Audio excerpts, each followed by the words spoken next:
أعوذ بالله من الشيطان الرجيم وأما من جاءك يسعى وهو يخشى فأنت عنه تلهى. السلام علیکم ورحمۃ اللہ. ان الحمد للہ والصلاۃ والسلام علی رسول اللہ. سیدنا عبداللہ بن ام مکتوم رضی اللہ تعالیٰ عنہ کس ذوق اور شوق سے نبی کریم صلی اللہ علیہ وسلم کے پاس دین سیکھنے کے لیے آتے ہیں، اس کا تذکرہ ان آیات میں ہے. چلیے میرے ساتھ دیکھتے ہیں ان آیات کا ترجمہ. وَأَمَّا اور اما لیکن من جو شخص جا آیا ہے کا آپ کے پاس، جا کا آپ کے پاس آیا ہے.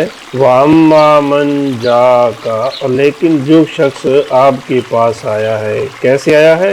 یسعا تیز چلتے ہوئے، واہوا اور ہوا وہ، یخشا ڈرتا ہے، اللہ کی نافرمانی سے ڈرتا ہے. فَأَنْتَ فَاتُ أَنْتَ آپ، أَنْهُ أَنْ سے، اس سے، تلخا یہ لفظ ہے تتلخا آپ بے رخی اختیار کرتے ہیں، بے رغبتی برتتے ہیں. یہ لفظ لہو سے ہے. لہو کہتے ہیں کھیل تماشے کو. جب بندہ کسی کھیل میں مشغول ہو تو جو کئی بامقصد کام ہوتے ہیں ان سے توجہ ہٹ جاتی ہے.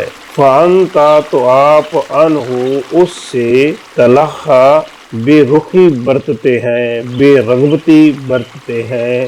سیدنا عبداللہ بن ام مکتوم نبی کریم صلی اللہ علیہ وآلہ وسلم کے پاس آتے ہیں اور آ کر عرض کرتے ہیں کہ اللہ کے حبیب علمنی ما علمک اللہ، جو اللہ تبارک و تعالیٰ نے آپ کو سکھایا ہے مجھے بھی سکھائے. تو آپ اس وقت ابی بن خلف کے ساتھ محوی گفتگو ہے.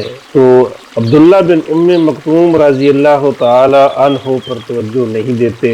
تو اس پر اللہ تبارک و تعالیٰ نے یہ آیات نازل فرمائی کہ جو بندہ آپ کے پاس تیز تیز چلے آتا ہے اور اس کے دل میں اللہ کا ڈر بھی ہے تو آپ اس سے بے رخی اختیار کرتے ہیں. ترجمہ ایک بار پھر دیکھ لیجئے. وَأَمَّا اور لیکن من جو شخص جا کا آیا ہے آپ کے پاس، یسا دوڑتے ہوئے، واہوا اور وہ، یخشا ڈرتا ہے. فَأَنْتَ تو آپ، انہو اس سے، تلخا بے رخی برتتے ہیں. ان آیات میں ہمارے لیے سبق ہے کہ جو بندہ دین اسلام سے محبت کرتا ہے، سیکھنا چاہتا ہے، اس پر توجہ دینی چاہیے اور اس کے مقابلے میں کسی ایسے شخص کو جس کا دین سے لگاؤ نہیں ہے اس کو ترجیح نہیں دینی چاہیے. وما توفیقی الا باللہ.